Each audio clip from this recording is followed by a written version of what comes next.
Kelsey Mitchell gets Candid on Fever's first ever WNBA Milestone without Caitlin Clark.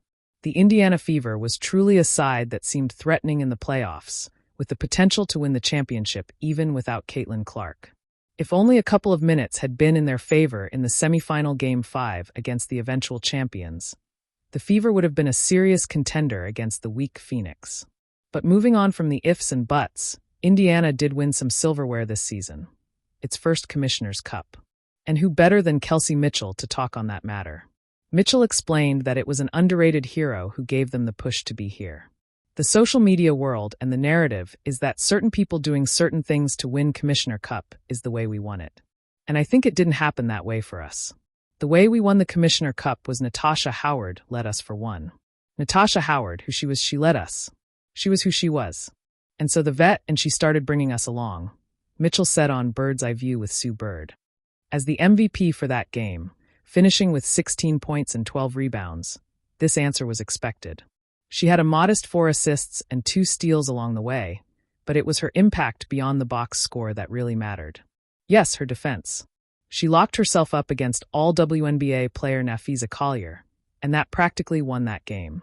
It wasn't always Howard's matchup, but she and the Fever battled hard as Collier finished with only 12 points on 6 for 18 shooting in her 34 minutes. Fever went down 20-12 in the first quarter, but that defense led by Howard brought them back in the second, restricting Minnesota to just 7 points while Fever scored 20. I think our ability to kind of keep going and keep grinding and keep staying in it, and watching Tash kind of like keeps pulling us. And then when Sid came on the floor, when Ari came on the floor, we kept up with a pace. And so we start to complement each other. It's such a pivotal time. Mitchell said further, it was supposed to feel incomplete. A milestone reached without the woman whose name had become synonymous with Indiana Fever basketball, Caitlin Clark. But when the final buzzer sounded inside Gainbridge Fieldhouse, Kelsey Mitchell didn't feel a void. She felt pride. Real, heavy, earned pride. The scoreboard glowed like a long-awaited sunrise.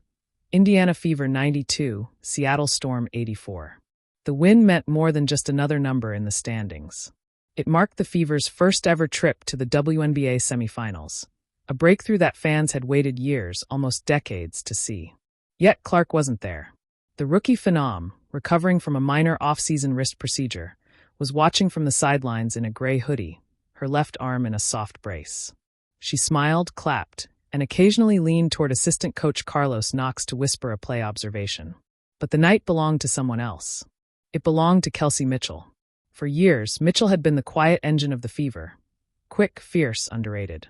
Drafted second overall in 2018, she'd seen the franchise cycle through rebuild after rebuild, coach after coach, promise after promise. She'd watched crowds dwindle and critics grow louder. But tonight, none of that mattered. It's funny, Mitchell said post-game, sweat still glistening under the bright media lights. Everybody always talks about what we can't do without Caitlin. And look, she's a generational talent. We all know that. But this team, this group, we've been building something even before she got here. Tonight, it showed. Her words weren't defiance. They were reflection. The Fever had entered the playoffs as underdogs, sneaking into the postseason on a late-season surge that few saw coming. Clark's injury right before the first-round matchup against Seattle had felt like a cruel twist, threatening to derail their momentum. Instead, it lit a fire. Mitchell took over. She averaged 25 points across the series, drilling clutch threes with a confidence that made even the skeptics nod. Nalissa Smith pounded the glass like a woman possessed. Aaliyah Boston, now a second-year star, dominated the paint with an authority that screamed future MVP. The Fever weren't surviving without Caitlin Clark. They were thriving. In the locker room after the win, music blared, not the pop anthems Clark usually picked, but old-school R&B. Mitchell laughed as her teammates sprayed her with water bottles. Boston danced in her socks. Smith yelled, "They said we couldn't do it." Clark stood near the doorway, smiling. She didn't interrupt. She didn't need to. The moment was bigger than any one player. Caitlin's impact is undeniable, Mitchell later told reporters, her tone softening. She brought the attention, she brought the energy, and she made the world watch us again. But the thing about basketball, it's never just one person. You can't win with one. Tonight was a reminder of that. That reminder echoed beyond the locker room. Across social media, the narrative began to shift. For months, headlines had revolved around Clark, her highlights, her rivalries, her record-breaking viewership. But now the spotlight widened. Fans tweeted about Mitchell's leadership, Smith's resilience, Boston's evolution. Even ESPN's headline the next morning read, "Mitchell's moment. Fever advance without Clark, but thanks to her influence." Because that was the truth. Clark hadn't disappeared from the story. Her fingerprints were everywhere.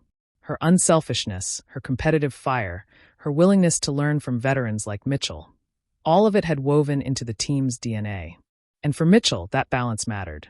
"I think what people forget," she said in a one-on-one interview with the Indianapolis Star, "is that Caitlin doesn't want this to be just her show. She came here talking about us, about building something. So yeah, she wasn't on the court tonight, but she's part of why we're here."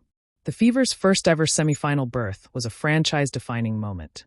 But for Kelsey Mitchell, it was something deeper, vindication. For years, her name had been mentioned in passing, overshadowed by flashier stars or louder storylines. But now, at 30 years old, she had become the anchor of Indiana's rise, the steady hand that carried them through chaos. Her 32-point performance in the clincher was a masterclass of control. Crisp footwork, fearless drives, and a three-pointer in the final minute that sent the crowd into a frenzy. When asked what was going through her mind before that shot, Mitchell chuckled. "Honestly, just make it, because Caitlin would have yelled at me if I passed it up." It was a small joke, but one that captured the heart of this new Fever identity, a blend of old and new, of foundation and spark. Mitchell's steadiness and Clark's stardom weren't competing forces. They were complementary ones. "You need both," Coach Christy Side said post-game. "You need Kelsey's experience and Caitlin's energy. You need Aaliyah's composure and Melissa's fight. We've got something special brewing here, and tonight proved it." The Fever's next challenge, a semifinal clash with the Las Vegas Aces, would test that theory. But Mitchell wasn't thinking that far ahead yet. In the tunnel, as the arena emptied, she found Clark waiting with a grin. "Y'all didn't need me, huh?" Clark teased. Mitchell smirked. "We always need you. Just not tonight." The two hugged, a gesture of mutual respect between a veteran who'd carried the franchise through its leanest years and a rookie who'd helped resurrect its soul.